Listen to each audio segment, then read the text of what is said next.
আজকে আবারও তোমাদের সাথে একটা ইনস্ট্যান্ট ব্রেকফাস্টের রেসিপি শেয়ার করব। যদিও বা এটা আমি ডিনারে খেয়েছিলাম। তো চলো রেসিপিটা দেখে নেওয়া যাক। এখানে আমি নিয়ে নিয়েছি ১ টেবিল চামচ রসুন, কুচানো রসুন। তার সাথে প্রায় ১ কড়াই আমি জল নিয়েছি। মোটামুটি বলতে পারো প্রায় ৪ গ্লাসের মতন জল। যেহেতু আমার যে কোয়ান্টিটিটা করব তা সেই অনুপাতে আমি জলের ব্যবহারটা করেছি। এবার ওর মধ্যে দিয়ে দিলাম রসুনটা। আর জলটা হালকা গরম হয়ে গেলেই ওর মধ্যে এখানে আমি ২ টো নড়ের চিকেন স্যুপ দিয়েছি। তোমরা চাইলে যে স্যুপ খেতে পছন্দ করো সেই স্যুপটাও কিন্তু এখানে অ্যাড করতে পারো। আর তারপর ভালো করে মিক্সড করে নিলাম। এরপর ওর মধ্যে দিয়ে দিলাম পাস্তা। প্রায় এখানে ২০০ গ্রাম মতন আমি পাস্তা অ্যাড করেছি। আর তার সাথে দিলাম কিউব চিজটাকে আমি টুকরো, টুকরো করে কেটে নিয়েছিলাম। ওই চিজটাকে দিয়ে দিলাম।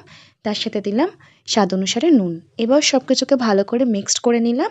তারপর ঢেকে লো টু মিডিয়াম ফ্লেম করে পাস্তাটাকে একটু বয়েল করে নেব।